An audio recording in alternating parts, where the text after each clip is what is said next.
We are here to hand over number of hospital beds and medicine, school items, and medicine to Unity State in general.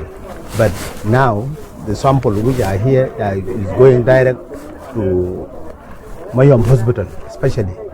So we are very honored to meet our governor of Unity State, Dr. Joseph Mantwil, for his job he's been doing. So we are cooperating with Unity State also, as well as the Ruwen. So we deliver some to Ruwen, and now is for Mayom and Unity State.